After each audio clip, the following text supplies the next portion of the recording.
काशी के संगीताचार्य पद्मश्री डॉक्टर राजेश्वर आचार्य। मेरी स्मृति सीधे गोरखपुर की है। जब मैं 15-16 साल की थी, जब मैंने पहली बार डॉक्टर राजेश्वर आचार्य जी को मंच पर गाते हुए सुना। मैं 15-16 वर्ष की थी, शायद ये 81 या 82 की बात है, 82 की बात, 1982। खास बात ये कि मंच पर खड़े होकर आचार्य जी एक माझी गीत सुना रहे थे और माझी गीता भी विराजमान है, जो पकड़ता है, उस क्षण को पकड़ता है। यदि वह माझी का गीत यहाँ पर प्रस्तुत कर रहा है तो स्वर तो कंठ से उस रियाज से निकल रहे हैं, क्योंकि जिस काशी की महान गुरु वंश परंपरा के वे शिष्य हैं, किंतु साथ में उस आत्मा की परकाया प्रवेश जिसे कहते हैं, माझी के में परकाया प्रवेश, ऐसा स्वर निकले, यह सहज नहीं, ये संभव नहीं। और वह स्वर की गंभीरता मेरे दिमाग से, मेरे हृदय से कभी जाती नहीं। फिर भेंट होती रही आचार्य जी से, और मैं उस समय सीख रही थी। गोरखपुर बड़ा उन दिनों बहुत ही भारतीय शास्त्रीय संगीत का एक बड़ा समृद्ध क्षेत्र था। बड़े अच्छे अच्छे गुरु, हमारे दोनों गुरु उस्ताद शुजात हुसैन खान साहब और उस्ताद राहत अली खान साहब गोरखपुर में थे, और उनके आप भी बहुत बड़े, मैं कहूँगी आपका बहुत प्रेम और स्नेह था। और वो आकाशवाणी में काम करते थे, आप गोरखपुर विश्वविद्यालय में, और संभागीय जो संगीत नाटक अकादमी की बड़ी स्थानीय शास्त्रीय संगीत की प्रतियोगिताएं हुआ करती थी, और मैं बचपन से सारी प्रतियोगिताओं में हिस्सा लेती थी। तो अक्सर आचार्य जी इसका सामना होता तो हम लोग बहुत डरते थे। आचार्य जी से सब बहुत डरते थे बहुत युवा, लेकिन उनका ज्ञान, उनका पांडित्य, और कुछ मुझे लगता है काशी का जो ठेठपन है, जो एक सहजता है, एक स्वभाव में, व्यक्तित्व में, जहाँ कोई दिखावा नहीं, आडंबर नहीं, हो किसी को भी देखने में अभिमानी होने का संकेत दे सकती, लेकिन वो काशी होने के कारण अभिमान है। जो बनारसी होगा उसको उस अभिमान को लेकर पैदा होगा कि हाँ बाबा की नगरी के। गोरखपुर में वैसा किसी ने कभी देखा नहीं था। और मुझे याद है प्रोफेसर चतुर्वेदी वाइस चांसलर थे उस समय, डॉक्टर PL शुक्ला थे मेडिकल कॉलेज के, और वो दौर था जहाँ पे निर्मला देवी जी को, पंडित राजेंद्र सहजन भैया को पहली बार हम लोगों ने गोरखपुर में बचपने में सुना। और उस समय अपने जीवन का मुझे लगता है बहुत महत्वपूर्ण कालखंड आपने गोरखपुर में दिया। यानी एक ऐसा समय जिस समय कलाकार भी ठोक बजा करके परिपक्व हो रहा होता है कहीं ना कहीं। आचार्य जी से मेरी भेंट अपनी उम्र के उस पड़ाव में हुई है, और आपका बहुत बड़ा प्रभाव मेरे जीवन पे यह पड़ा कि कलाकार गायक हो तो उसको लोग कहते हैं बहुत अच्छे गवैया हैं, बहुत अच्छा गाते हैं, बड़ी अच्छी प्रस्तुति देते हैं, बहुत अच्छे नृत्य करते हैं। लेकिन कलाकार जिसने कलाओं पर दक्षता प्राप्त कर ली हो, ऐसे विलक्षण कलाकार बहुत कम देखे जैसे आचार्य जी आप हैं।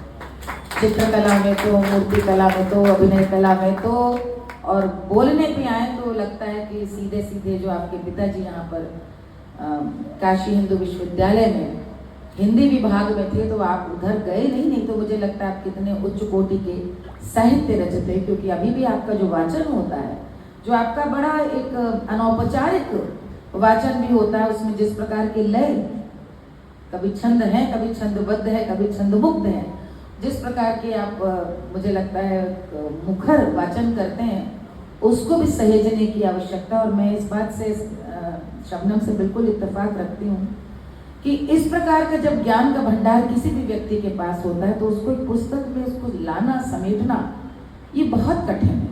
और बिल्कुल सही वो कह रहे थे, बाबतपुर की बात चली और बात करनी है BHU की, लेकिन बाबतपुर से BHU अब तक आते आते जो बोला वो तो सारे हीरे मोती मानिक आए हैं, उनको तो ये तो इतनी बड़ी समृद्धि आई है साथ में, तो उसको भी लेकर न्याय हो, मैं तो मन में यही कामना करूंगी। बनारस से हमारा अपना जो व्यक्तिगत संबंध रहा है वो मुझे लगता है, जैसा मैं अपने आप सोच पाती हूँ, मिर्जापुर में बचपन बीतने के कारण ज़्यादा नैकट्य का एक प्रभाव रहा है। वहाँ पर होने वाले कजरी उत्सव, विंध्याचल उत्सव, महेश्वर मिश्रा जी हुआ करते थे वहाँ पर जो कार्यक्रम कराते थे वहाँ पर, उस समय गुदई महाराज जी को देखना, उस समय सितारा देवी जी को देखना, अपने गुरु को वहाँ पर पहली बार गाते देखना, ये बात मैं बता रही हूँ 72, 73, 74, 75, 76। गंगा जी की बात कर रही थी। मुझे लगता है जो भी दादी के संग गंगा स्नान करने जाता हो वो तैराक तो अपने आप होगा। ये परंपराओं की जब बात हम लोग करते हैं ना, परंपराओं में सारी बातें बसी हुई है। जो भी यदि गंगा स्नान करने जा रहा है तो तैराक स्वतः हो जाएगा।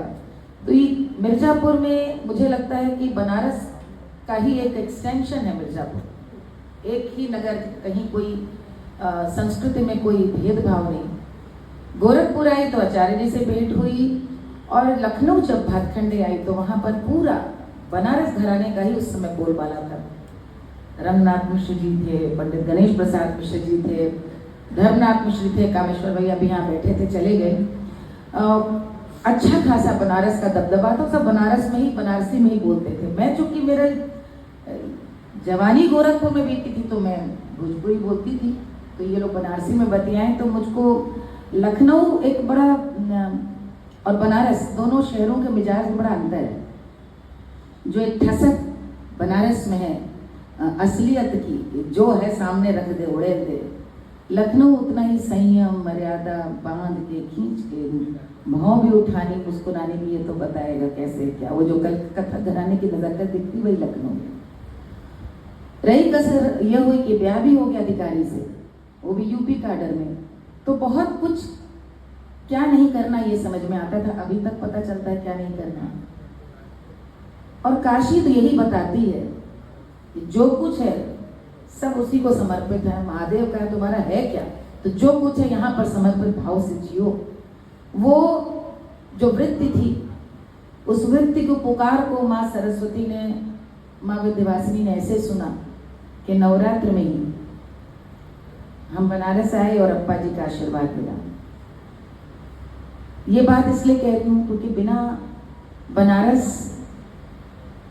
को जिए हुए, बिना बनारस को गाहे हुए, बिना बनारस की धूल छाने हुए, बिना बनारस के पांव पकड़े हुए आप एक बनारसी को क्या निर्णय दे सकते हैं? आप पुस्तक की क्या मीमांसा कर सकते हैं?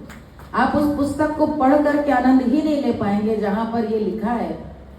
एक घटना जो जिसका भी जिक्र आया, थूक वाला, कि वो तेवर इस तरह था कि गोरखपुर से बनारस एक बार मोटरसाइकिल से अपनी चल दिए, खुद ही चला के, और फिर उसके बाद मुंह में पान था तो सोचा कि थूक दें, और जब थूका तो देखा अपना ही मुंह लाल हो गया। बाद में समझ में आया कि हेलमेट लगाए थे। ये बनारसी ही आदमी इस प्रकार का अपने ऊपर हंस सकता है। किताब जो छापी जा रही महिमा मंडन पे, उसको इस अनुभव साझा हो सकता है। ये बनारस में ही संभव है, क्योंकि इसमें हास्य बोध, ये देखना, ये सबके, ये बाकी शहर का चरित्र नहीं, ये काशी का मूल स्वभाव।